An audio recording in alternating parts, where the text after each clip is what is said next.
Hey guys, welcome to Kipoerneke's Corner. I am currently over in Watcher Realms. I know it's been a little while since I was over here, but there's a new event called Assassin's Creed going on right now, and I wanted to go ahead and get that started, even though I won't be able to do too much on it tonight. I at least want to start it up. So let me get the chat all fixed up here. I think we're good there. And then get a little bit of this Watcher Realm started. I've done most of my dailies, so I shouldn't have to do too much in that regard. What I do want to do is come over here and click on this Assassin's Creed banner and see what we have here, because I think we're probably going to get either a cutscene or some kind of a thing that I can't get out of until I go through it, because that's typically what happens with this sort of thing when it's got the little banner and it's got like the light coming down on it like that. What that implies to me is that we're gonna be in something that we have to continue on with, which is why I haven't done anything on it yet. So let me get that underway. Okay, here we go. Assassin's Creed.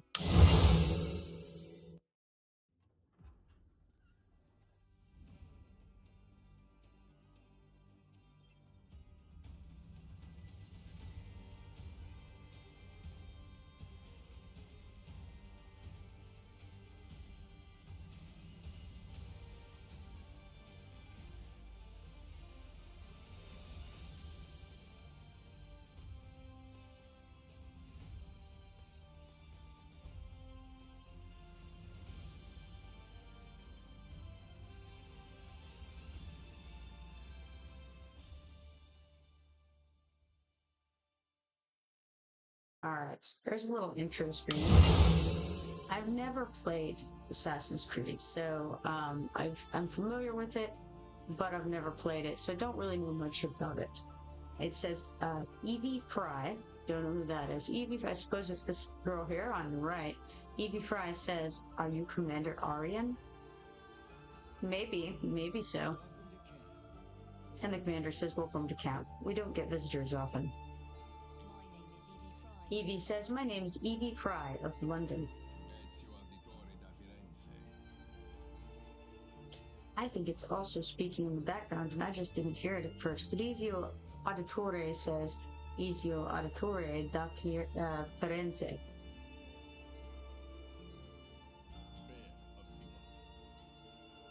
Okay, definitely heard them speaking that time. So they're all reporting in for duty here. Never heard of it. Well, it appears some kind of... Let me guess. A portal? Yes, of sorts. Our worlds seem to have... Formed an unstable connection. And you want me to help investigate? You seem rather familiar. You could say so.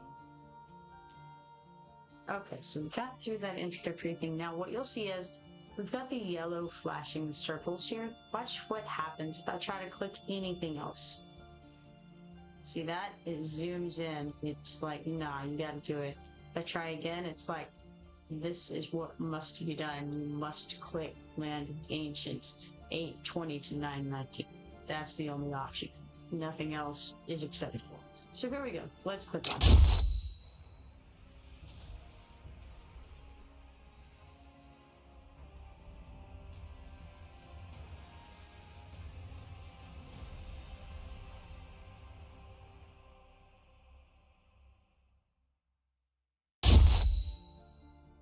Alright, so now we have to click on A1. What we can see is we've got some pyramids going on. We must be in Egypt. Well, maybe. And some sand is blowing around. And we've got an A1 that's flashing swords at us. Let's click on that. It says traversing time. Welcome to Egypt. You're not in the Modeas anymore. It says clear the stage. Clear the stage with soul core intact. Alright. Been a while since I did this. Let's have a look here. I don't think I actually have any equipment on my people right now, so we'll see how that goes. Looking at this, we've got 2 portals to protect. We've got 4 ground portals that'll be putting out some enemies. We've got a horned mauler, common armor, melee, physical, elite. Pretty decent on the attack. Health is pretty good. Defense is okay. Magic resistance is okay. Tenacity is one of their skills. Taking damage reduces tenacity, and damage from behind reduces extra tenacity. When tenacity is greater than 50%, reduces damage taken by 50% and greatly increases crowd control resistance. When tenacity is less than 50%, greatly increases crowd control resistance only. So in other words, if we hit it with some stuff that doesn't necessarily do a lot of damage, but it does a lot of hits, particularly from behind, then we should be able to knock the thing down into a range where it's not having that damage reduction very quickly. It says when tenacity equals 0, becomes stunned for a long duration and increases damage taken by 50%. So we really want to knock that tenacity down, and especially, like I said, especially from behind is where we want to hit that. Okay, Blunt Strike deals 400% damage to heroes within 1 tile ahead. Decimating Sweep deals 300% damage to all heroes within a 1 tile semicircular area ahead. Control immunity means it's control to all crowd control effects except slow. It says where subtlety fails, blunt force prevails. Alright, then we have this dog person here, a Nubian Reaper. A Nubian Reaper has light armor, melee, physical, and elite. So, let's see here. Light armor is best taken down by marksman. Physical damage. Highest on attack, it's okay on everything else. It also has tenacity. Same situation, takes more damage when being hit from behind, or at least it reduces its tenacity quicker when being hit from behind, and then ultimately takes more damage. Looks pretty much like mostly the same things as we had before. We do have a few differences. So we got the tenacity, then we've got double slash, deals 80% damage to heroes within 1 tile ahead. Reaper Sweep deals 100% damage to all adjacent heroes. And that'll be in the whole square around him, I'm sure. Then we've got Desert Ambush. Randomly selects 1 hero, burrows into the desert and ambushes the target, dealing damage and reducing their defense by 20%. Well, that sounds just garbage right there. It also has control immunity. It's immune to all crowd control effects except slow. Twin blades carve a path toward the scales of judgment, it says. And then we have this individual right here called the Cursed Guard. Common armor, melee, physical. Looks like it's not particularly tough in anything. Nothing is super impressive, but it does have tenacity, so this is just our grunt. Let's see here. Swift Slash deals 300% damage to heroes within 1 tile ahead. Blighted Edge coats the weapon with deadly poison. Next 3 attacks reduce the target's max HP by 5%. Well, that's gross. Wonder how long that lasts. A corrupted servant of Anubis whose blade bleeds wounds that refuse to close. Well, we'll take that a lot. Alright, so I guess that's where we're at the moment. Looks like we get 200 eagle crests and 500 raven crests for this, which will be used later on in the shop. Okay, let's click fight and see what's up. I don't know what is going to be best here. I do know that we're going to need probably Cetrum, which we have in this grouping, because he's going to be able to do a lot of hits in quick succession, and that should reduce their tenacity some. Now, it sounds like we want to do a lot of those hits from behind on all of these guys as much as possible. We've got, so we've got Cetrum. I think I might want to put in Warren. Let me see who else. Maybe, not really sure. Let me go back and look at that map. We had 2 portals to protect, but what's there? Alright, so it's just straight lines going toward them. We can get attacked from anywhere but that one guy who burrows into the ground.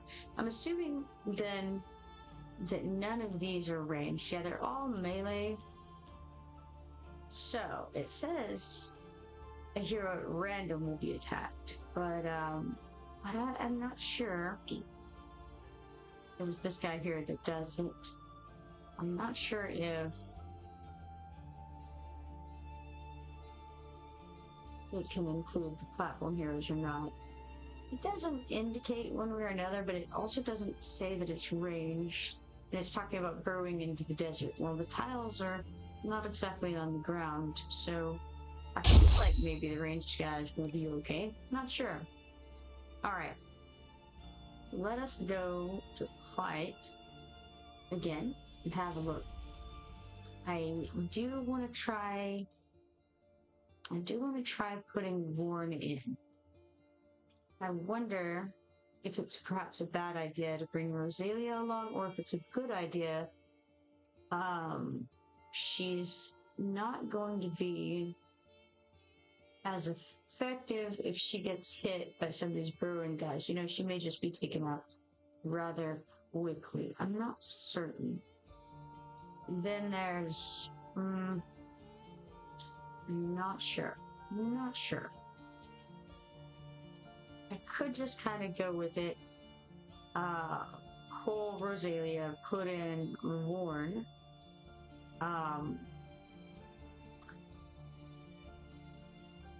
And that may just be the direction that I want to go. I don't know how much they're going to be hitting us for. According to these numbers, we are well beyond what is needed. The suggested VP for the stage is 139,520.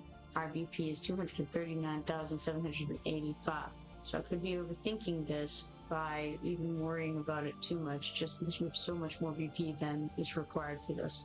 But you know, I figure it's a good idea to pay some attention, at least, to what is needed here. You know, another possible good option would be Akira, because she has that chick who can, you know, her clone, who can just kind of go wherever we need her to go. That may be a decent way to go as well. Let me see, would I want to bring... I could take out Ajax and throw in Akira. And where is Akira, you asked?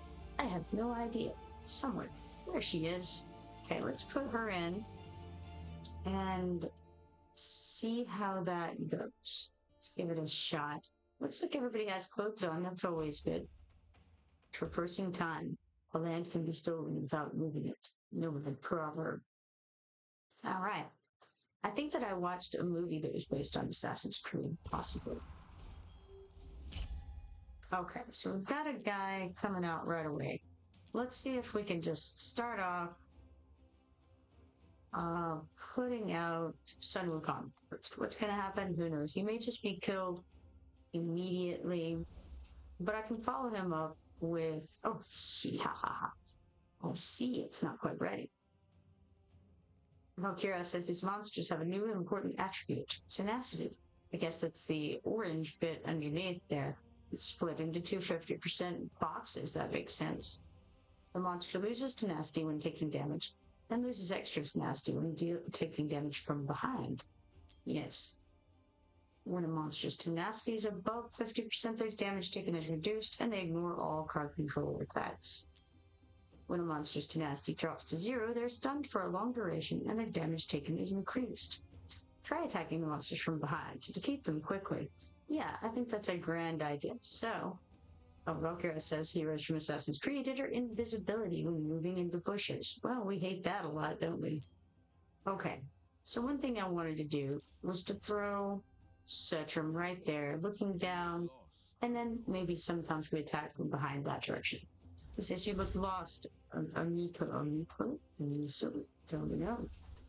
We're going to put out Zina there and see if we can help take that tenacity down. How did you get here?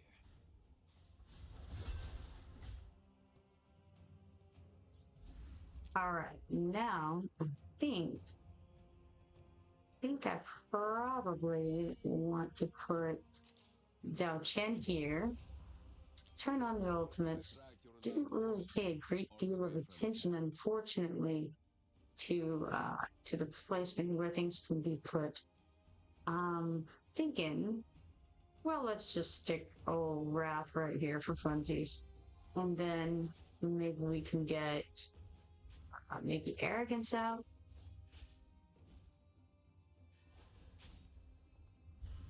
Right there. Of course, they're facing the wrong direction because we need to be having someone hit them from behind. That was the whole purpose of all of this. But that's okay. We'll see if we can do that with Born. Perhaps. Is that even a good idea? I don't know. Maybe not. We're gonna do it. We need to find out what or who linked our worlds. Might have been poor placement for him. We also have this tactician dude, Requiscat. Requiscat? I've got an idea. Apparently, he has an idea. Oh, we have some coming from the top there. I wonder what I might want to do about that. For one thing, I've not really made good placement from my characters, just overall. And I think I'm going to take Akira. Can't put it there, apparently. I thought there was a location we could put it there, but no such luck. In that case, what do I want to do? I suppose I could put her here. This is not great. Terrible placement of my people, folks. Do not do this at home. It's okay. We're just going to beat on them a little bit harder and call it a day.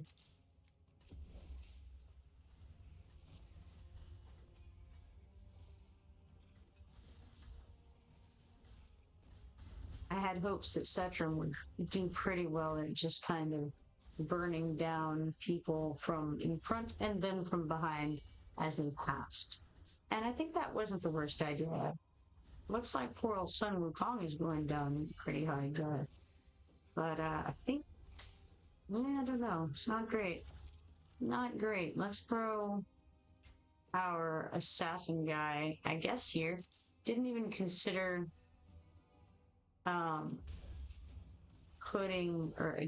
picking up Xena and putting her back down, anything crazy like that. Definitely getting beaten up a good bit up there on Wrath. But fortunately for me, our people were just overwhelmingly stronger than what they had to offer. The planning was bad, and shouldn't have won that, honestly. It's quite terrible. All right, so Cetrum topped the damage at 365,221, followed by Sun Wukong at 324,862, and then Wrath at 162,544, and then, of course, Arrogance, 154,521. Xena didn't get to perform as well as she should have, because I didn't pick her up when I should have. Warren, he didn't do very much. I was hoping for a little bit more, mostly on his damage ticks, but I think he mostly, I haven't really used him. I don't have him maxed out in some of his, I don't think I have his skills maxed out. And God knows what armor I have him in, or artifact, or anything like that. And I kind of think he does best with others of his ilk. But again, I know so little about him that I'm quite sure that I used him for it as well. All right, let's complete this. It says something walked through the sand, but it's not one uncatalogued field.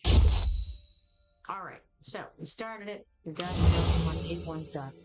Let's see. Trailer's there. We've already seen it.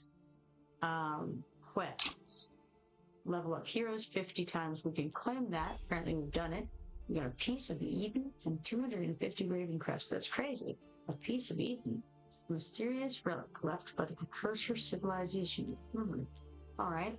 Get 8 wins in the arena. We've done that. We all got another piece of Eden. We're just, a few pieces of Eden away from creating a religious paradise.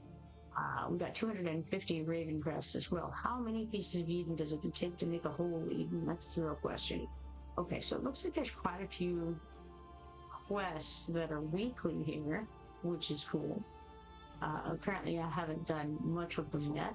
We also have challenge quests happening, so that also is interesting.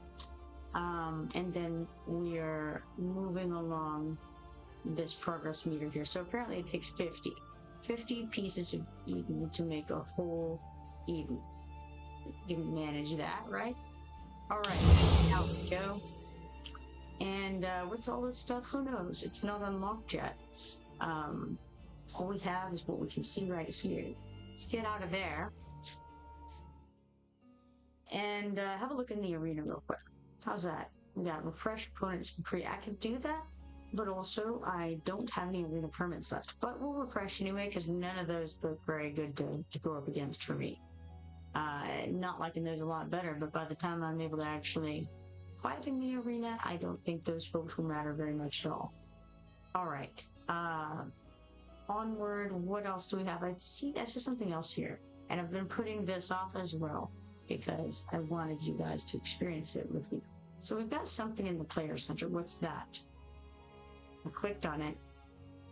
Looks like it opened up another window. Okay, so that's something where we just click on the number 1 for an event sign in and get some points toward something there. So that's not super important to what I'm doing right now. The other new thing that we have here is the Grand Archive. I've only seen that recently, haven't clicked on it yet. We've got Gallery, Land of Tia, and Chronicle. No clue what these are. Now, Gallery, is that not the same as what I already have? Hold on, let's go back. We already have the gallery here. Is this a different gallery? I haven't a clue. Let's find out.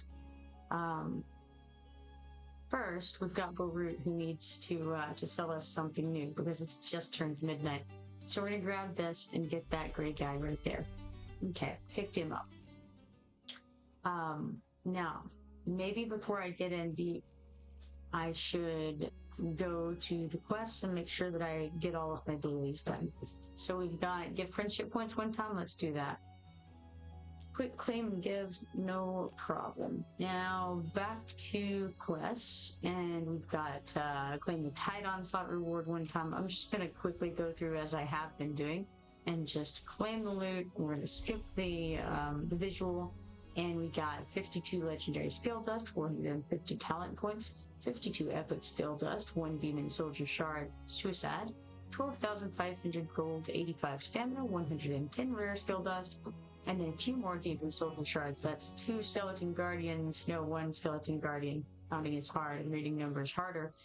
2 fallen reapers and 1 small arachnid right there. All right, out of there, back over into the quests window. Perform 1 summon. Let's do it. Now, there are a number of things happening right now. We have the Spartan Ancient Summon, and that is an opportunity to get this chick right here named Cassandra. I know nothing about Cassandra except that it says she has arena mastery, she's a fighter, she's 5-star, and she is something called a collaboration hero.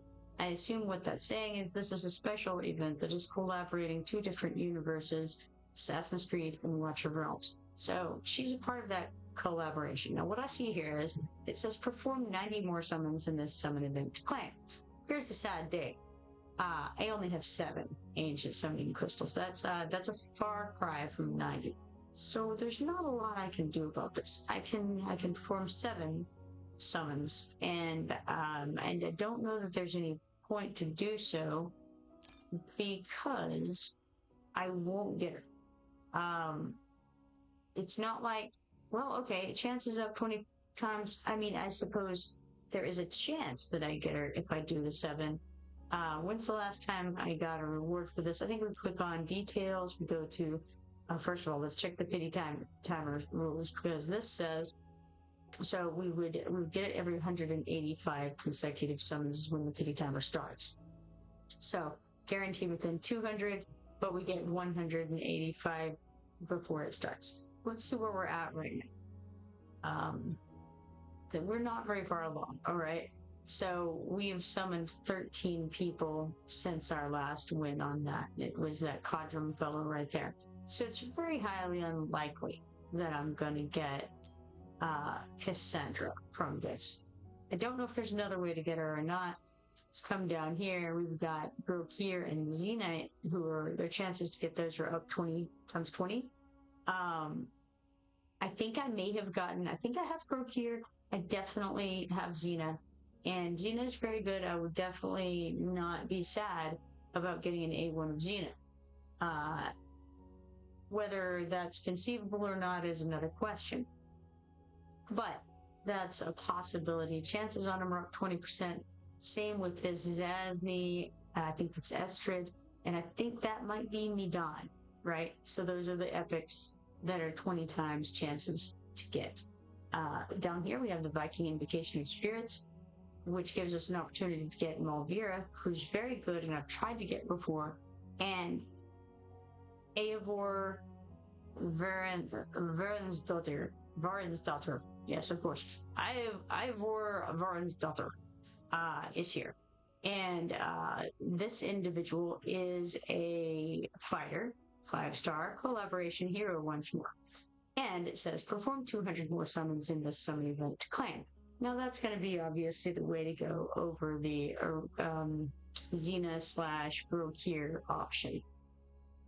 That's the direction that I've got to throw my my summoning pistols. Now, how likely is it? I don't know. So I don't know when I last got mine. Let's check. So the Pity Tower rules show that you start getting pity after 180 summons of no legendary, and it's guaranteed within 200. So that's where we're sitting.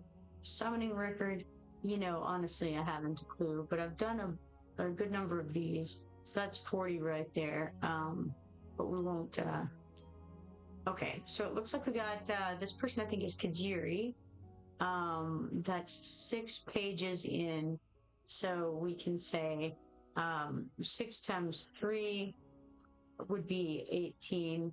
And then there were 9 more in 4 of those. That's 36 more, so 18 plus 36 is like 54, unless my math is bad. So we're 50, but we're not 54 in because Kajiri was the 54th, so we're 53 into the pity at the moment, which is not particularly close, unfortunately. I will go ahead for the fun of it and throw the crystals that I currently have added, I think. Let me see first what else is going on. Do we have any, like, hero summoning themes, for instance? Also, I'm going to start some of these in the background, curate too, and get those going. Auto fighting 13 times on top. Then we'll come back out of here. Arrival of Heroes is going. What else might be going at the moment? Looking at the events. So we've got the Special Divine Summoning, of course. Arrival of Heroes, yes. What is Sunward Oath? I think I'm not sure. Might be one that we check into and get points. Spiritual Altar is going as well. So Arrival of Heroes. Summon heroes to win trophies and redeem rewards, and Spiritual Altar simultaneously. I think we go ahead and do some of that summoning right away then. Alright, back into the summoning window. And I'll go to the Viking Invocation of Spirits and we'll give it a try. Let's do a few of the by 10s. I normally like to do them one by one, but due to having very little time, I should already be getting ready for bed. So I'm going to go ahead and do the by 10s and see what we can get here. We got a Baron, that's cool. I already, I'm sure I have him A5 by now, but he's a good one. We can always get some diamonds from him, if nothing else, right? Didn't get anything fancy there. Try again.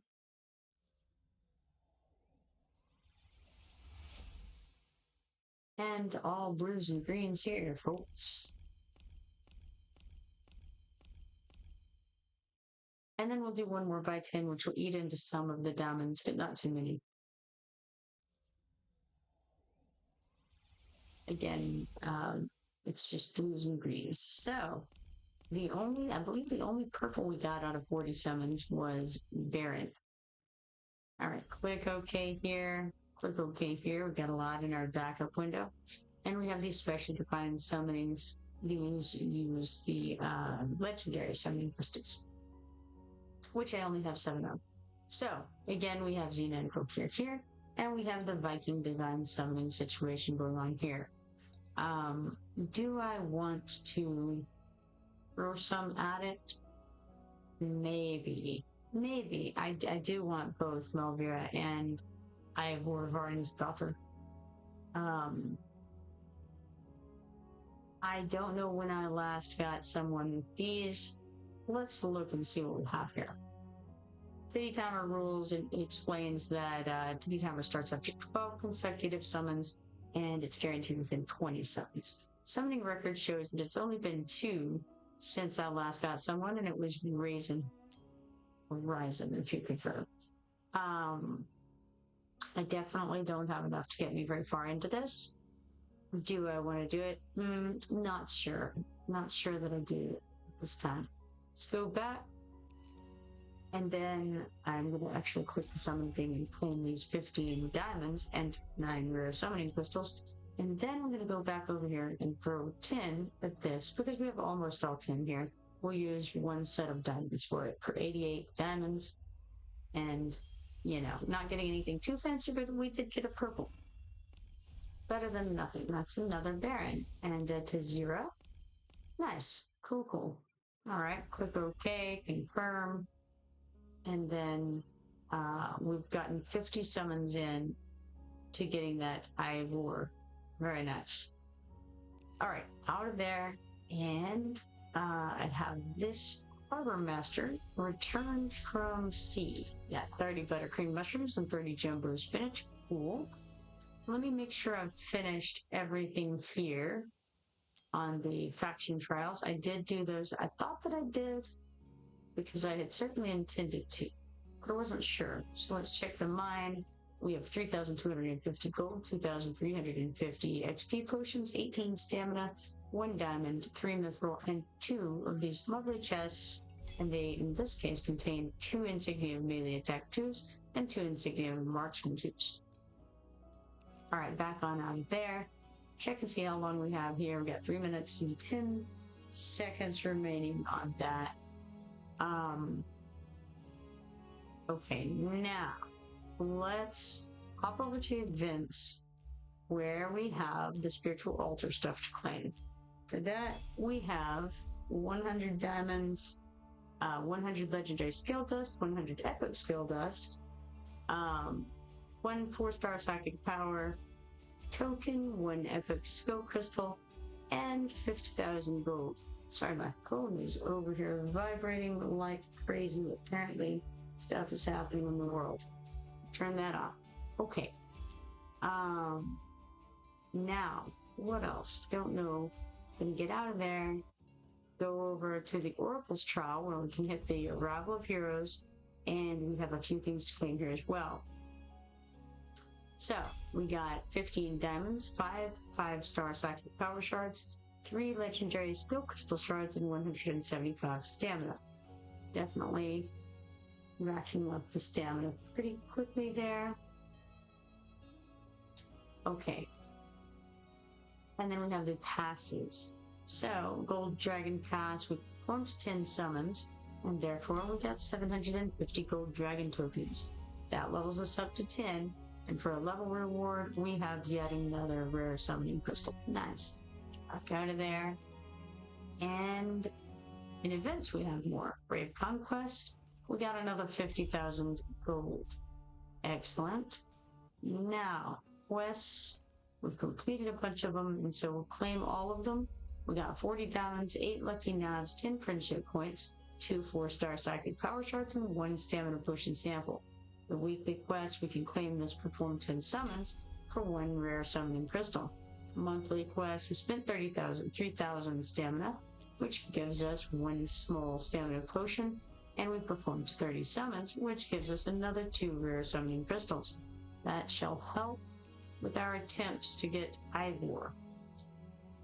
Alright, now, let's see, I think next, I'm going to go ahead over to this chick here, Lily, and go to Mystery Rewards, and we can claim 2 of these Mystery Rewards, and we'll see what we get. It's going to be some kind of either shard or shard part. We got 10 legendary summoning crystal shards. Cool. Alright, let's get out of there, and we can come over to storage, and in the artifacts, it says forge. I don't know what's up. It seems like maybe we have a special forge thing to assign. Yes. So Titan Forge, we can add something right here to have a 10 times rate up. Okay. I don't have any idea which of these things I would be interested in because I don't have any of them, and I don't have any of these characters. So I may want to wait and not choose any of them. We've got Varen's Axe, Spear of Leonidas, and Wall of Lament. And so, that's for people I'm not familiar with yet. Looks like Varen's Axe is, I don't know. I'm trying to look at it to see who it's for. I think that might be Ivor or whatever. The Spear might be, what's her name, Cassandra? And the Wall of Lament is definitely Malvira. So, I'm going to X off of that, because I don't want to choose it yet. In spite of the fact that I don't actually have anything to forge. Okay, out of there, and it'll just be left as it is for the moment. Oracle's Trowel, we've got the Vaulted Sands with something to claim. It is 3 legendary skill crystal shards. And back out of here then, and onto the, onto the Assassin's Creed window, maybe, possibly. Maybe not quite, because we just finished the background fight. And I want to check on the arena and get that refreshed, because I know I didn't want to fight any of these guys, so let's refresh it. Still not loving them, honestly. But we'll come over here. We have 69,090 gold, 9,750 XP potions, 14 sanguine fabric, 6 smoldering scale, and then a bunch of different gear pieces here. 5 legendary demon soldier void cores, 300 Vault in the Sands trophies, and 300 brave conquest points. Let's click OK. And now I'm going to send our group back out into Gear Raid 3 once more. Finish some more of this up on auto fight. There we are.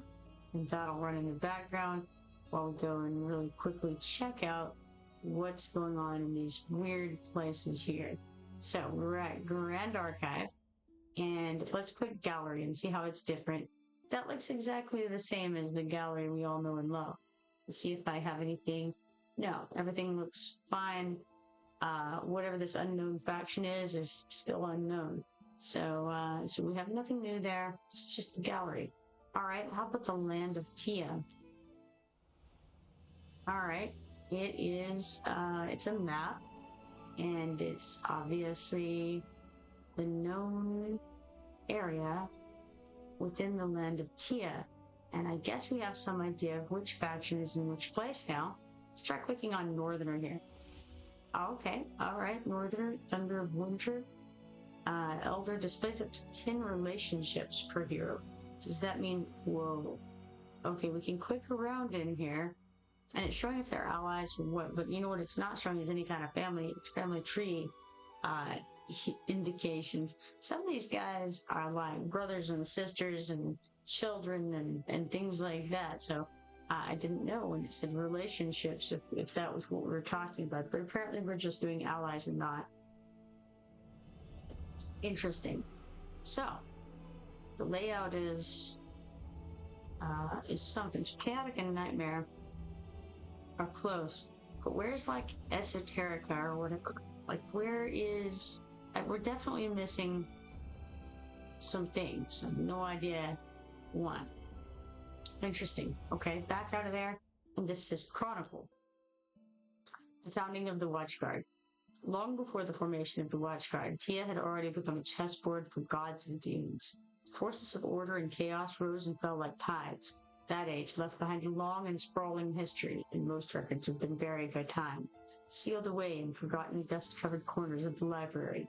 The rest survived only as legends passed down among the people, their truths and falsehoods now impossible to distinguish. Well, this is interesting. We've got a timeline. Gods once walked the land of Tia, helping mortal races create countless miracles. The most iconic of these are the sentinels slumbering in the Mordeus desert.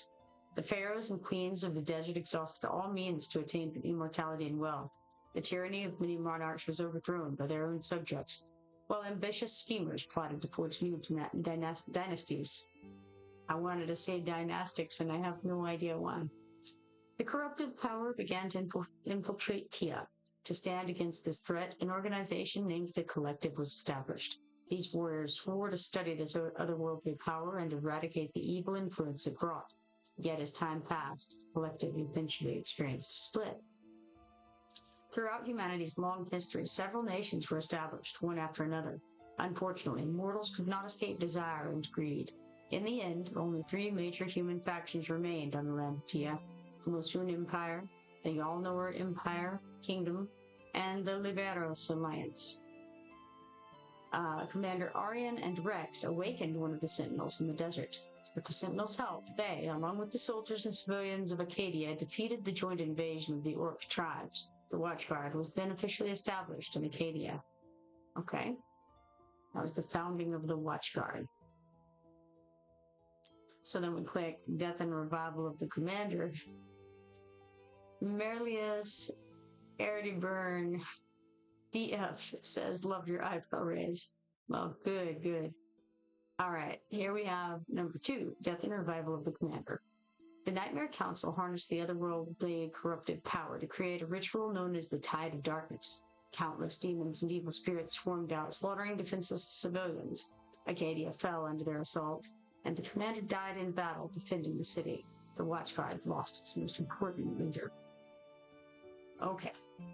So, Nightmare Council is responsible for our death. That's what we've learned here. Okay, review this. Acadia was destroyed by the Tide of Darkness summoned by the Nightmare Council, plunging the world once more into an uncertain future. A great war broke out between the Mosun Empire and the Yalnor Kingdom, during which Ingrid's 2 older brothers died in battle. Facing the Tide of Darkness emerging across the land, the Supreme Arbiters allied with the Mosun Empire.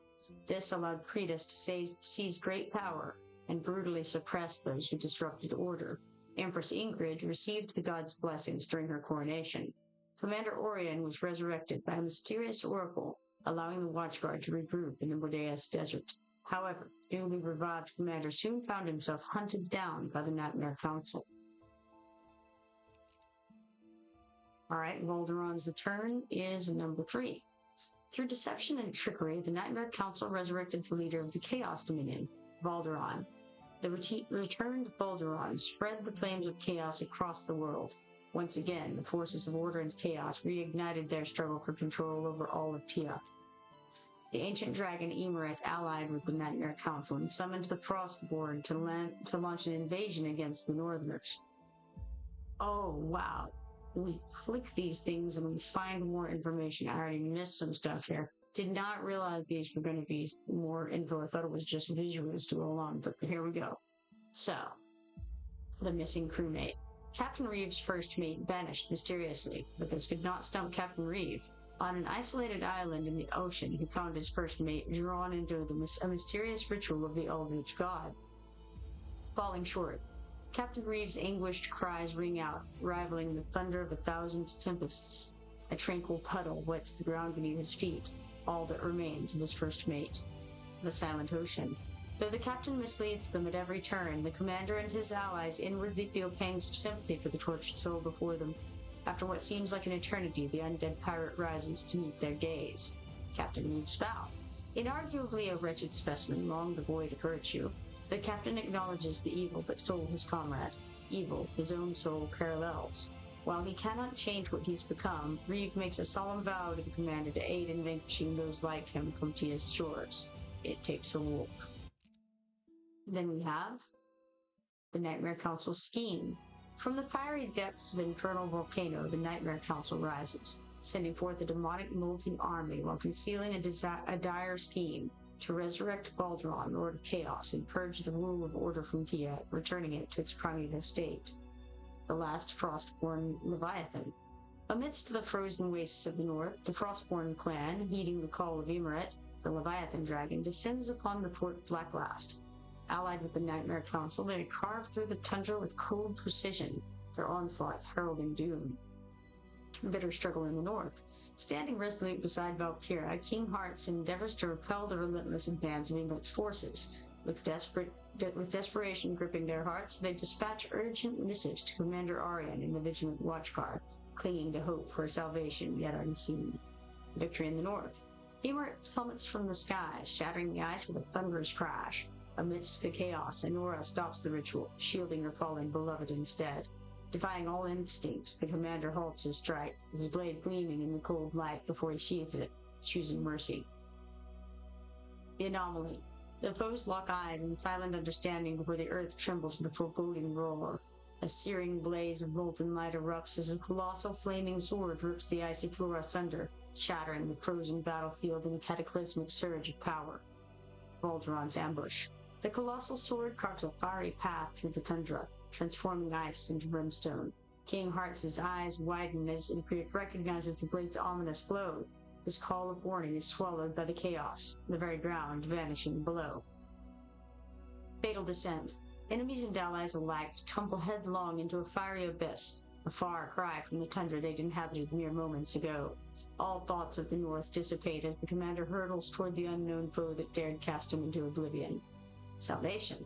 Gazing at the jagged sky, revelation dawns upon Ymeret as he vows to protect life rather than cling to a bygone era. Defiantly, he launches himself toward the rift in self-sacrifice, halting Anora with a gust from his wings as she tries to follow. Dawn's light. Those below look on as the great dragon soars into the rift, shattering it in a cosmic explosion of blinding light. In the silent aftermath, Anora cradles an egg that materialized in her arms. Might this be all that remains of her soulmate? Return of the commander. As Balduran dissipates, the oracle appears before the commander once more, and visions of the past flash before the commander's eyes again. The commander boards the oracle's boat and once again follows the river back to the world of the living, returning to Tia. Alright, we've got another picture here. Kingdom of Azimo. Off the coast of Tia's mainland lies the Isle of Azimo, whose shrine of the White Sparrow once harbored the legendary Black Blade, corruption of the Tide of Darkness. Though isolated from the Tian continent, the fated tides of darkness somehow crept upon its shores, sowing seeds of chaos. Betrayal. In the end, Hiroto conspired with his betrayers to reanimate their sensei, using demonic magic, a foil to lure in Kajiri and the Blade. Rest in peace, sensei. Looking at his sensei, resurrected by demonic magic, the only thing Kajiri could do as her disciple was let her find rest at last. The wandering Ronin. Though his homeland had been purged, the cost was dire. The undying Ronin vows never to return until he exacts his revenge. Next up, we have Twin Blooms. Sisters in all but blood, Dahlia and Morrigan embodied the pinnacle of magical prowess in Tia, delving deep into the mysteries of botanical sorcery. But fate is a cruel mistress who conspired to weave a tragic narrative, and both would be sent to early graves. False alliance. But behold, Dahlia was wrenched from death's grasp by her former mentor, Zealous, who resurrected her into a being of sublime darkness, Death's Blossom. Her journey unfurls, leading her to Commander Orion and bearing a proposition fraught with destiny's weight. Dragon of Abomination. Within the black heart of the bog, Dahlia and Commander Arian slay the Dragon of Abomination. Its harrowing demise births a blinding radiance, unraveling a chilling truth. Ensnared within its form lay the tormented souls of the once slain witch coven, kin to Dahlia and Morrigan. The Witch's Call. Amidst the swirling exodus of spectral entities, Dahlia unveils her clandestine designs, reaching out to embrace one singular essence, Morrigan's. In a cosmic ballet, she breathes life anew into her cherished companion, beckoning her back from the realm of shadows. Morrigan's return. Morrigan's soul was placed into her body by Zealous, and the Lord of the Cursed Cult opened her eyes. Omen of Reckoning. With Blackroot Bog now claimed by the cursed cult, Dahlia and Morrigan emerged poised for a vengeful reckoning against the Mosun Empire, heralding the vindication of their fallen sisters. Meanwhile, Commander Arian and the Watchguard are left to ponder what this could mean for the tapestry of Tia's destiny. Alistair and Cretus parted ways, and Thalin chose to follow the sage who held fast to his convictions. Havoc in Heaven. Emerging from the chaotic clash within the celestial court, one hero stood above all, Sun Wukong, the great sage equal to heaven. Growing fatigue. Though his power was boundless and his life eternal, Wukong's vitality withered as if spirit was slowly being siphoned away. Seeking the truth. Perched upon his staff, Wukong mused as the world appeared inert. Surely the celestial court must answer for this. Escape from the 8 trigrams furnace. In a torrent of fury, the great sage shattered the chains that bound him to this realm, tearing them from the very plane of existence. Rift to another world. As the power erupted, heaven and earth shattered. The bizarre realm before him confirmed his suspicions. Through the rift into another world, an unfamiliar face caught Wukong's eye, a face the commander would surely recognize. Cretus. Okay, finished Valderon's Return. Let's see. We have... Oh, wait, hold on. I did click view there, so let's go now to number 4, Schemes of the Nether God. I do probably need to go back and click some pictures in Death and Revival of Commander and the Founding of the Watchguard. Maybe I should do that real quick. Let's go back to number 1, see if there's anything I missed here. Nothing there. And then Death and Revival. I know I missed one here because I thought it was a picture. Alright, it was after Commander Orion was resurrected by the Oracle. He's being hunted down by the Nightmare Council. And then, the Missing Beloved. The corrupted Rose of Tia, an ancient accursed stone heavily guarded, has recently stirred intrigue. Curiously, the Arbiter's prison happens to be the last known location of Arrogance. The search. Piqued by her lover's sudden disappearance years ago, Lust has been monitoring the situation closely. Haunted by recurring dreams of Arrogance's fiery embrace, she resolves to ferret out the truth. Demons dance. In the Arbiter's prison, Lust and Arrogance joined forces to defeat Cretus's avatar. Reunited at last, the demon lovers danced gracefully amidst the ruins. Alright. Let's go back now to Schemes of the Nether God. Number 4. Biding his time, the Nether God brewed his schemes. He enslaved Moradin for centuries, using him as the spearhead for an assault against the elves. This war appeared to be a punishment for the elves' foresight and longevity, but in truth, it was a ploy to draw the attention of various factions, thereby enabling him to carry out his own plans. So, we view this, and now we've got some pictures again. Starting here with the first one, we have Erosion of Chaos. Far off Tia's shores, in a distant realm, a ruler named Dongzhuo held court in the eastern capital, his name an anthem of fear and chaos untamed, but only for those who could pronounce it. Surging undercurrents. In time, the seeds of chaos sown by Dongzhuo bore bitter fruit, as Lu Bu, his loyal blade, and Dao Chen, his radiant jewel, would join hearts to forge his undoing. Severed ties. As the air grew thick with secrets, the embers of passion ignited a blaze of doubt in the mind of Zhao. Each stolen glance and dagger aimed at his throne. My fate, my own. Dong Zhao was dead, leaving behind the power of chaos. Memories of the past flooded Lu Bu's mind. Though he was invincible, he was still swept along by the tides of fate. Now he wanted to control his own destiny and protect his beloved. Parting ways, and so Dong Zhuo fell, but the chaos lived on. Lu Bu, now its master, sealed the lover's tragic fate as Dao Chen looked on with a shattered heart. The land, broken and scarred, was left to face the darkness he had become. Moradin's Return. A silent shadow falls over the distant elven realm of Elindris. Amidst this darkness lurks the Wraithborn Rider, Lord of the Shadows. He commands those below who do not rest, who thirst for life, and who would pay the highest price. Soon Elindris shall fall to his hand. Moradin's Awakening. The air trembles as the dead unravel like sand in the wind. The nether god's foul tether on the rider begins to fray into the silence of defeat. Something stirs within him. A name, a face, a life not wholly forgotten. Avatar of the nether god. Though the rider's chains disintegrate, the nether god shall not be denied. From a black ocean it summons an ancient host as dragons take to the sky, tearing it apart with snapping maws, hungry for immortal flesh. Moradin's last resolve. The god's vassal towers, but the rider climbs higher. No longer his hand, no longer his shadow, he ascends to strike the divine, this time for Elindris, for the living, for Valara, who will not miss. The reckoning rides with him, with us. The first vow.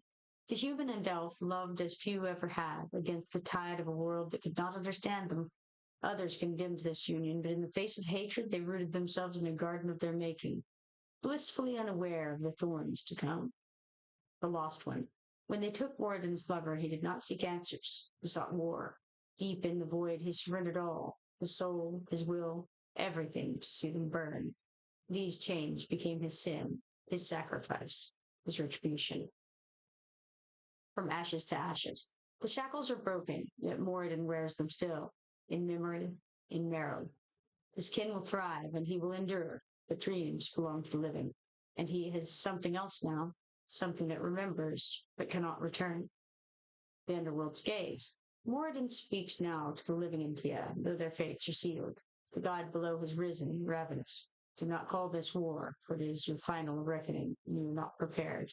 The underworld has risen. In truth, the nether god had dispatched Moradin to launch an attack on the dragonborn city Imberfall. Towers snapped and walls collapsed. The entire city was reduced to ashes by the army of the nether god, and all who perished became his servants. A night in Transylvania. To save his crumbling nation, Vlad Dracula led his army into the hills that night, into the heart of Transylvania. It was the eve of St. George, and the air was alive, the spirits dancing like blue flame. The sole survivor. Howls ripped through the silence, the cacophony of wolves, their menacing red eyes closing in. Soon it was only Vlad Dracula staring down the Alpha. A haunting deja vu washed over him. Illusion.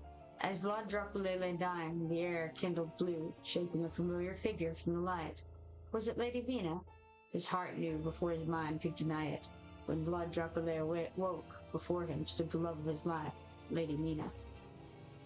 Legend. Deep within Transylvania lies a legendary power. To save his nation, Vlad Dracula must find it. It is his only hope, even though his own father vanished in these mountains seeking the very same power. Who is it? We circled endlessly in the dark as if stuck in a nightmare. Then a pair of red eyes and a long silhouette beckoned in the distance. It stood atop a glyph as if marking the way. Shadows on the road ahead. The creature struck with precision, not to kill Vlad Dracula, but as if to rouse him. When the spirit tore free, the mist recoiled like breath from glass.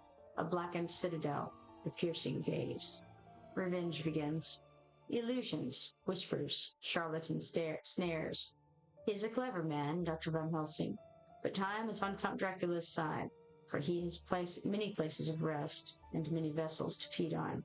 His revenge has just begun. Desert anomaly. This violent rupture carved a wound through the heavens, bridging Tia once more to the great celestial realm, leaving a rift whose pulsing echoes ripple across the sands of the Mordeus. Here stands Nazah. It was there, in the nexus of the rift, that he stood. Nazah, the Crimson Lotus, an unlikely ambassador between worlds.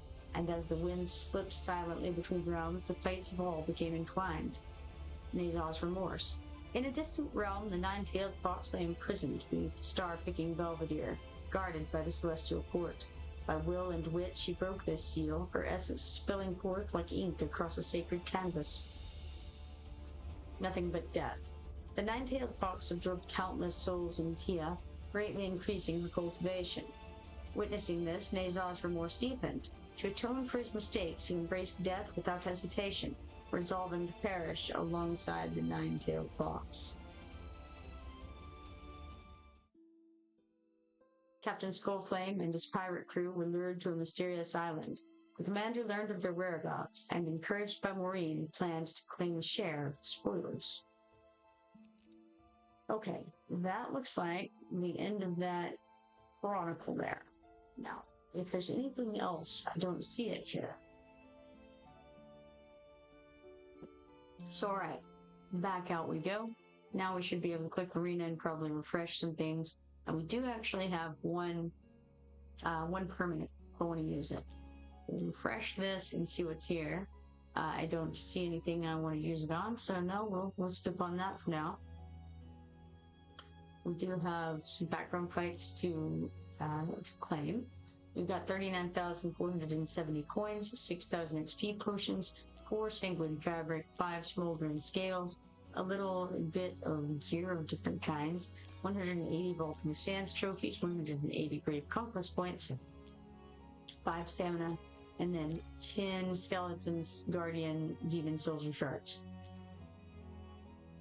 Okay, now back over to what the events, right? But I see that we still have a oh, okay. So quests, spend 1,000 stamina. We got that. So we're going to claim this 1 piece of Eden and 250 Raven crests. Also in the challenge quests, we have a few things to claim. So perform 10 summons in the event summon. We did that, so we get 1 piece of Eden and 200 Eden crests. We performed 50 summons in the event summon, and for that we get 1 piece of Eden and 300 Eagle crests, and we cleared any stage in Tier Raid 50 times, giving us 200 Eagle crests and 1 piece of Eden for that. Now we can claim these 2 rare summoning crystals because it's right there on the progress meter, ready to be claimed. There's this trailer here, and it wants us to click it, which is why we have the red dot here. So I've clicked it. It loaded in a different screen that you guys can't see, so I will not watch it right now. Okay, let's see. That was all we needed to do right there. I think let's just try to look at the shop to see if there is. Looks like there's some summoning crystals, as usual, some stamina potions, gold, and various things like that. Some diamonds, and then we have some event exclusive items such as the avatar border that you see here. The avatar, this is like the avatar itself, the profile picture of your guy. The chat bubble, those are all event exclusive items, and they cost, 2 of them cost these, what are they called, the silver ones, the Raven crest, and then 1 of them costs the Eagle crests. We also are going to have some artifacts that we can claim. It's a mythic artifact, apparently for Ezio Auditore. Ezio Auditore, that makes more sense. So that's his artifact. Then we have the Spear of Leonidas, which is Cassandra's exclusive artifact. And there was another place you can get that. You can choose to get that in the artifact forge. You know, if you can choose to get the 10 times rate on that, I should say. Then we've got Amenhotep's bow, which is Bayek exclusive. Don't know that guy, haven't seen him yet that I know of.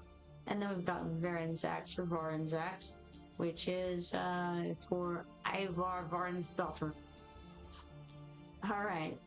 I think that one was also possible to get, to choose as your exclusive item in the forge. I'm not sure. I think so.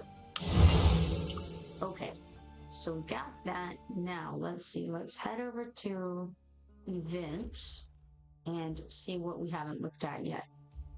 Pre-dossier. Okay, Sunward Oath. That's just a check-in thing. I did that earlier during my dailies. What else we have here? Treasure Hunt Celebration. These are all things we're going to be doing in a second. So Treasure Hunt Celebration, Mordeus Excavation, Memento shards. Those are all open right now. Scroll Exploration will be opening up, and of course Knapsack Edition will also be opening up. Let's go to New Heroes Overview. I'm not going to click on each of those right now because it's almost 1 in the morning. Treasure Hunt Celebration, on the other hand, we can do this real quick, and I'm just going to, again, do it quickly. Turned on the open all button right there, and we'll just click somewhere. We got 100 diamonds for that, plus 2,000 gold, 10 stamina, well 20 stamina, and 5 rare skill dust. We'll head to the next floor because we did get the prize for that floor. And again, we'll see if we can open up a number of these guys. We got 100,000 gold, which is the big prize. We got 5 epic skill dust, 6,000 gold, 10 stamina, and 5 rare skill dust there. And to the next floor, we only have 14 knobs left at the moment. Let's click toward the middle there. We got the 1 4-star psychic power token from that. We also got 5 epic skill dust, 10,000 gold, 20 stamina, and 5 rare skill dust. Head to the next floor, and we still have 4 knives left to throw at this. Let's click over here at the top. We got 5 epic skill dust, 2,000 gold, 10 stamina, and 5 rare skill dust from that. Okay, Duel of the Champions, Brave Conquest, and Court of Warriors still going, as well as Tales of the Smith. I could do that. I'm not going to right now. We got the Mordeus Excavation here. Dig for treasures to win rewards and collect them all for the grand prize. Grab your pickaxe and start yours, and we can't read the rest. But you can see the shapes of each of these items right here at the top. But you can't see the sizes of them. The sizes are not necessarily what's shown here. I don't have any pickaxes right now. We're going to click Go Obtain, and then we can claim a bunch. Now, these are daily quests, so you want to try to do them every day if at all possible. We've got log into the game. That gives us 5. Spending 50 stamina gives us 8.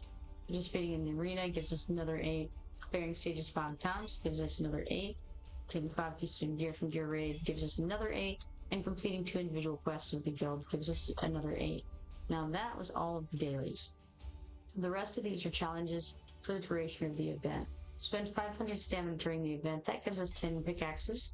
Spend 1,000 stamina during the event gives us another 10 pickaxes. And obtaining 50 pieces of gear from Gear Raid during the event gives us another 10 pickaxes. As you can see, there are quite a few ways left to get more pickaxes, and that's not counting the fact that if you do these dailies every day, you get a good number from that.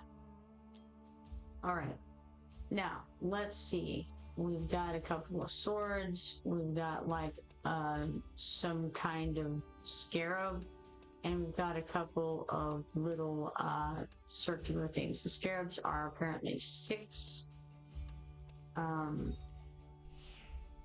tiles big. So we got 10 diamonds for that, because you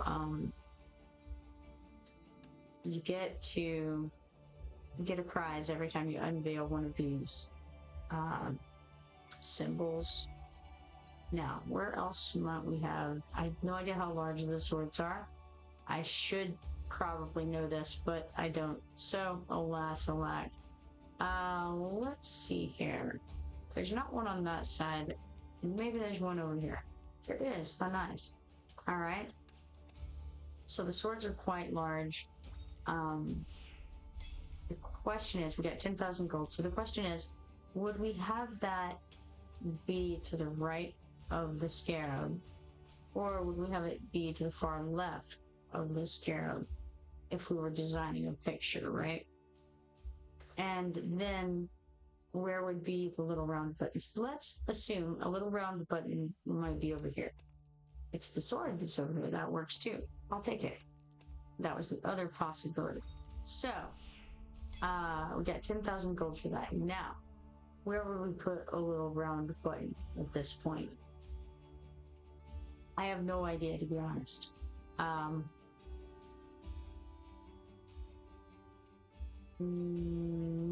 No, I got nothing. Could be pretty much anywhere. So, let's try down here. Okay, let's try up here. Hey, there it is. There's one of them. 1,000 hero XP potions for that. Now, if one of them is there, where would we put the other one? Down here at the bottom to mirror that? Yes, excellent. Alright, 1,000 hero XP potions for that. We got 1 rare summoning crystal and 200 mithril there, with 55 pickaxes remaining. Now, we have a couple of strangely shaped things that I don't know what are. Some things that are kind of look like skulls, but I feel like they're not. If only I could remember what these things are, it would help. Those look like tiny staves. I think they are like little wands or something. So, let's go over here. Nothing there. Okay. How about here? No, you're doing terribly thus far. It's okay. How about here? There's something. So, it's a little jewel. 10,000 gold. Okay. So if this is here, maybe we would have another one over here. Nope. How about there? Terrible. Terrible, I see. Well then, it's... Okay, alright, let's try up here. No, nothing. This is not going well. Okay. Okay, let's see. Would we want those little staff things to be on the sides? And if so, that would cover it if it was there. Now, we're running out of locations for those, assuming that they're as large as I think they are. I don't know which direction they're going to be facing. So, let's do right here. Okay, they're going from one side to another, and they're fairly long. Alright, so we got 1,000 hero XP potions. Now, if they're going sideways, and they're 4 blocks long, and then we have a couple more pieces, let's assume that the other one, okay, where would it look neat? That's the question. There's a couple of possibilities. I'll probably choose wrong. Let's do down here. Okay, we got a button that works. That was not expected. 10 diamonds there. Then in that case, if we've got it there. Why not? Let's try over here. No, not there. Okay, next. Right here. This was the last place that it could be, so. There we go. We got that. 1,000 hero XP potions. Now, one more little button like this. Up and down. And where would I want it? There are a couple of good locations. I think... I don't know. I'm not sure. Let's go... Let's go here. Nope. Alright, how about here? There we go. Alright. That worked. And we got 10,000 gold for that. Alright. We got 5 ancient summoning crystal shards and 200 mithril for that. Alright. We have 34 left. We've got one of the swords. Last time it was facing horizontally. The scarab is huge. It's like 6 across. There's 2 of those, so it should be easy to get the scarabs. Then we've got a couple of gauntlets, and I think that those are like 2 tiles in area each. I'm not sure, but I think so. So, odds are good that if we click somewhere in this area, we'll get a scarab. And we did. Okay. So, we've got a scarab here. Somewhere we have a sword going across. That could easily be at either the top or the bottom. But it doesn't have to be. Let's instead search for scarab number 2. I feel like... Okay, he's only 2 across. Let's try right here. Okay, we got a little gauntlet thing, which is cool. 1,000 hero XP potions, and they are 2 across, so that's good. Alright, in that case, we must have scarab number 2 right beside scarab number 1. Alright. And that means that now the gauntlet could be pretty much anywhere. 10,000 gold for that. Well, not quite, but almost. The sword has to go across, and I can't remember if that was 3 or 4 wide. I feel like it was 4 wide. So, if we go right here in the middle, it's either going to be on the top or the bottom, right? There's the gauntlet, so it can't be there. Close that. Got 1,000 hero XP potions, and then we'll do the top. No, not there. So it's only 3 across. Okay. So we have these 2 here. Now, we have a gauntlet at the bottom. Not sure. Let's try here. Nope, not there. Well, let's try here. Nope, not. Is it up and down? If it's up and down, okay. We'll cover it either way if we put right here. It's up and down. That was foolish of me. I was thinking of, I think I was thinking of the staff or something. I'm not sure. Or the little thing with the, I don't know, like a triangular head. I cannot think of it. We got 140 diamonds there. That was silly of me. I had thought it was 4, and then I talked myself out of it because I thought it was horizontal. And then there was clearly a thing going up and down that had plenty. Don't know what I was thinking. Alright, we got 5 ancient summoning crystal shards and 200 mithril there. And we have 11 left. We're not going to get very far with it. We have, okay, that little item right there. The weapon. That's the one that goes across. So we have 1 across and 1 up and down that are 4 each. We've got a gauntlet that's 2, a little jewel that's 2, and a circular item that is 1. These are not going to be like ridiculously easy, I don't think. Let's try right here to start with. Terrible. Terrible. Those weren't even the best one. That one was okay, but the second one there was not even a good choice. Just ridiculous. That's all there is to that. Okay, let's do here. Okay, we've got a little jewel out of the way and 140 diamonds. Now, if something's going across, let's try right here. Okay. And then finish that off. We've got that weapon. We got 10,000 gold. Okay, we have 3 more to use. Okay, if the sword is going up and down, we still have 3 places it could be. I feel like there's also a decent chance. Okay. I'm not sure. This is not great. I feel like there's a possibility we could have a sword over here. No, no such luck. Well, in that case, we're gonna find the sword. Well, okay, we're not necessarily. Because there are still 3 locations that the sword can be. Did not find the sword. What a shame. And then, is it the wrong sword and it's going side to side? Who knows? Oh well, good enough. Assassin's Trial.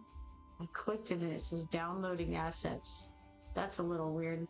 The Assassin Trial. Take the cross-dimensional trial, uncover your assassin identity, and claim collaboration exclusive rewards, including up to 400 diamonds. Sure. What do we got going here? Oh, it's on a different screen. Okay, I won't do that right now. Apparently it's a quiz, and maybe I can do that whenever I have time to set it up so that you guys can see that screen too. Alright. For now, we'll move on to Guild War Conqueror here. Okay, so we have obtained 50 demon soldier shards. We got that. Let's claim it. It is 2 demon captain void cores. Very nice. Now, we have other things it looks like that we could get if we could do Guild War, which we don't have. Yeah, that's a shame. Alright, Memento shards. Drag Memento shards to complete item silhouettes, unlock stages, and claim generous rewards. Recover memories. Stage 1. Chrysor's sword. Its blade is etched with legend. Click on it. Oh, weird. So we're putting together a sword. Is this like we're doing a jigsaw puzzle? Am I just putting these things into place? Is that what we're doing here? I mean, I think I got this. Okay. 50 legendary skill dust and 1 rare summoning crystal for that. I mean, that was fine. We've got stage 2, a loyal companion soaring across mountains and seas. Let's reconstruct ourselves a bird here. It's kind of locking into place. I don't really... I guess we've got a little bit of something here, but I mean, we've got one with toes spread and one with toes not spread. I don't know. Okay. Icarus. 100 diamonds and 200 mithril. We got the Spear of Leonidas and the Undying Battle Spirit of Sparta. Okay, this one's broken down a little bit more. So that's something.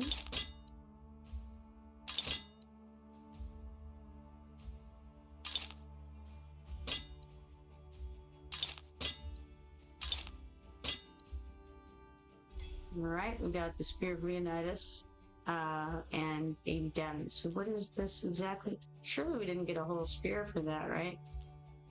I don't know. Okay, so in 2 hours and 26 minutes, we'll also unlock the ability to do the same thing with Varen's Axe, and then in a day, it's Hidden Blade, and then in 2 days, it's Apple of Eden. How very odd. Alright, cool. Get out of there.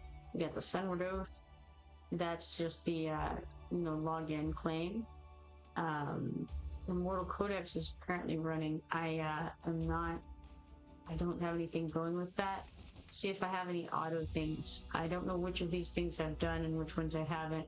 And probably I've done quite terribly at whatever I have. Let's go ahead and do the auto fights just to get something on there though. See what we can do. Place the healers properly to maximize their effects. Or something. Oh, it's this one. How cool.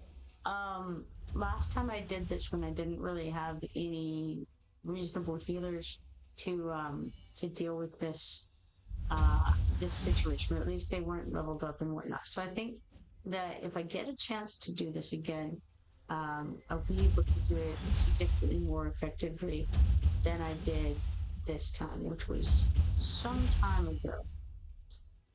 So that would be super cool, because the whole point of this one is you're just healing. That's, you're healing and you're curing detriments. So, it's a pretty neat, event, I would say. Immortal Codex.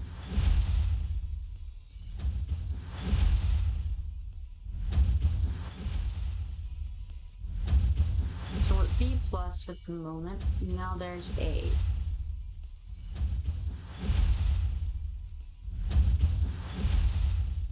There's A+, and I don't think I'll get much higher. I can't really remember, but I don't think so. There's S.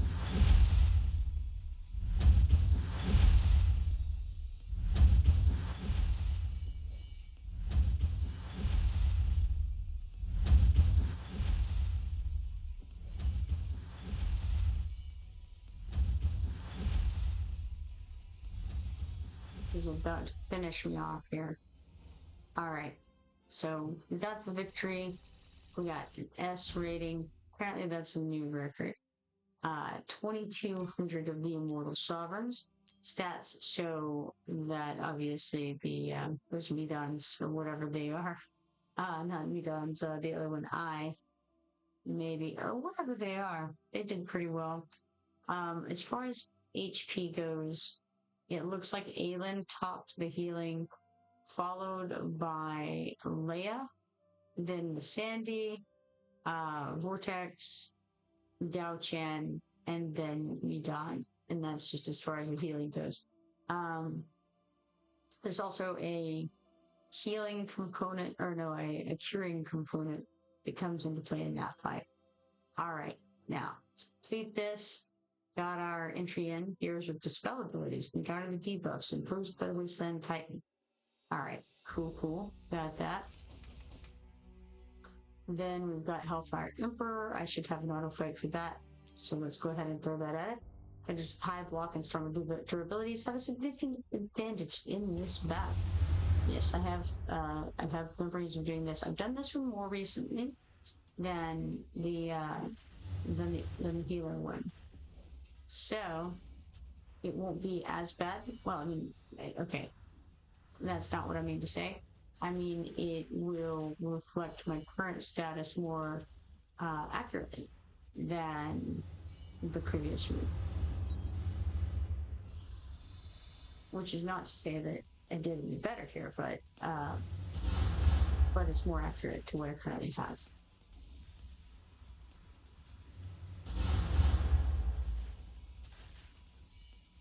Unfortunately, I can't look at the statistics during this one. And I do kind of enjoy being able to see how things change over the course of the round. Or the level. And we killed off somebody down there at the bottom. And they're just running over everybody like nobody's business. It's not good when the dudes run in and do things to the boss here. But we have gotten B+. Now A. And now we're just being swarmed. Alright, got the victory on that.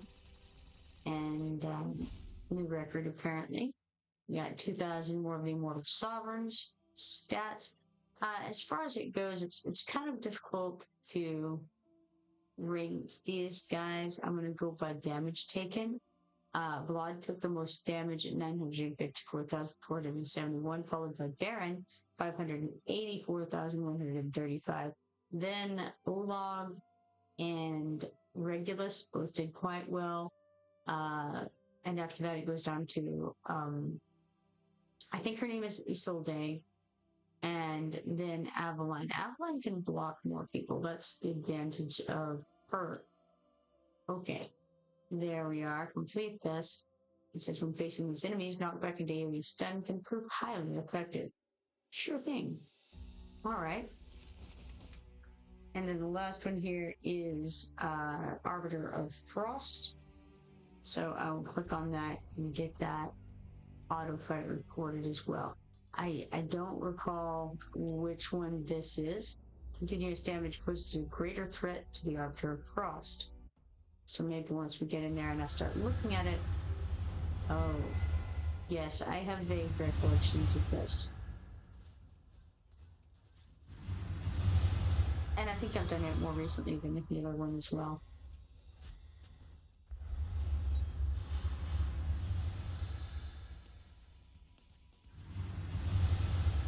Again, we don't have the stats that we can look at going by. We do have this. What is this in here? I don't recall. We got a little sword. Not sure what it means. He was trying to cast that cryocore spell there. Frost Tempest is obviously a little AoE. Not as significant as this cryocore mass. We didn't quite get it made, but it was close. We've made it to D. Now he's trying to amass that cryocore, and it looks like he'll make it, but no, he didn't quite.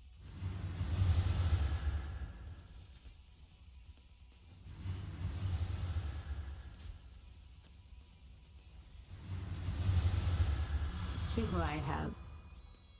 We've got a knife, Sargak, Arrogance. We just lost somebody. I think there's Xena. Yeah, I'm not sure who exactly I had brought for this. The one remaining is Xena. And it's about to be a game over situation as he amasses that cryo core. There it is. Alright, so we made a D rating on that. And it apparently is also a new record. We got 1,400 Immortal Sovereigns for it. And stats show that Xena dealt the most damage at 19,221,600, followed by Sulcadence at 16,375,200, Arrogance 13,230,200, and then Sargak at 12,226,200. Alright, complete this. And now I've got some letters for each of these currently running Immortal Codexes, which is better than I had a moment ago. Looks like we still have some time remaining on those, but I wanted to go ahead and get them dealt with before I forgot they existed. So, let's do the Vault in the Sands, throw some auto fights like this 4 times, and then we'll go check on the arena, where we can probably refresh our opponents so that, well, I actually do have an arena fight I could do. But for now, let's refresh what we have here and see if I want to take on Evie. I can try this Fonder Denise here from Belarus with 412,998 BP. Likely as not, I will lose this fight, but there is a possibility that I could win. Let's do it and see what happens. They have a little bit higher BP than me. That's okay. We'll give it a go. Belarus.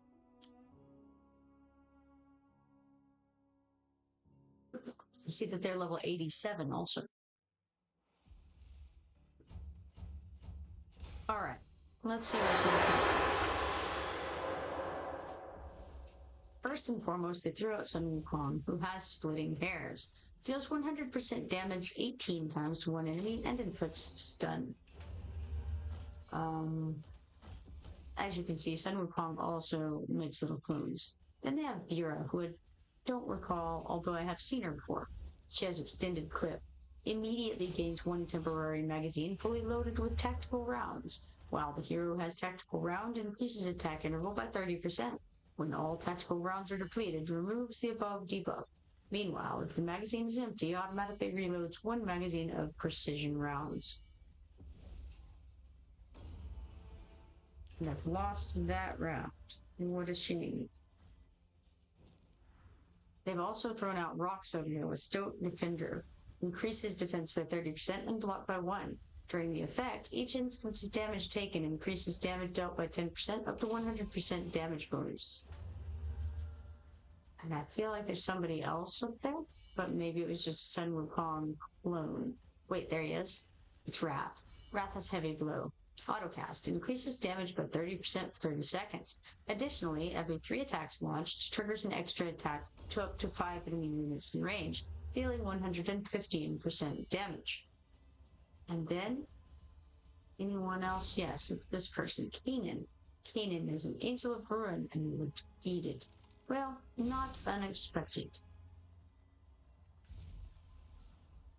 Okay, so for that, we got 3 arena coins and 4 Duel of Champions points. If you look at the stats, it looks like topping the damage was Sulcadence at 13,287,300, followed by Sun Wukong with 11,856,200. And then it drops on down to this this blue-haired chick with the steampunk glasses. I don't remember her name, but I read it just a few moments ago. She did 8,376,330 damage. Very nice, very nice.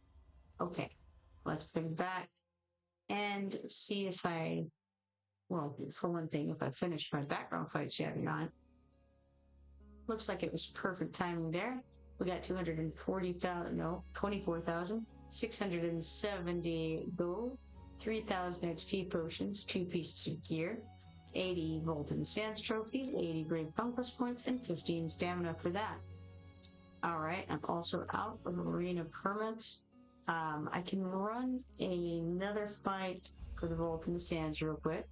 We'll click go on this and we'll auto fight stage 19 one time. Back out of there, and I think we've got the route that we can do a smart purchase on, buy his stuff, but we have to make room. So we'll put a quick star up, and we will star up these folks here. We get a little bit of corridor of glory points along the way, and unfortunately use up some of the stamina that I've built up. That's okay. All right, we got that. Hop out of there, go back to smart purchase and get these gray guys here. And now back out again. Quests, monthly. We achieved an F or above rating in the Immortal Codex one time. So that allows us to grab this one huge stamina potion. We also finished our background fight. So let's pick that up. We got 4,935 gold, 750 XP potions, 3 smoldering scales, a piece of gear, 20 Vault in the Sands trophies, and 20 Brave Conquest points for that. I don't know that there's anything else too exciting over here. I do have something in storage. It is a shard, and it's of the Ancient Summoning Crystal variety. So let's make that. We're not in any danger of getting close to 90 of those or anything crazy like that, so it doesn't matter too much, but we've got it anyway. Okay, so I think I'm pretty well good to go for the night. It was a pleasure streaming with all you guys today, and hopefully I will see you all again pretty soon. It's gonna be the weekend, and I'm a little more scarce on the weekends, but I'll try to get in if I can, and I don't know which game I'll be on, but I will try to make an appearance somewhere. If you're not following me yet, be sure to follow me and turn on notifications so that you can see the next time that I go live. Hopefully I'll see all of you then. For now, everybody have a good night.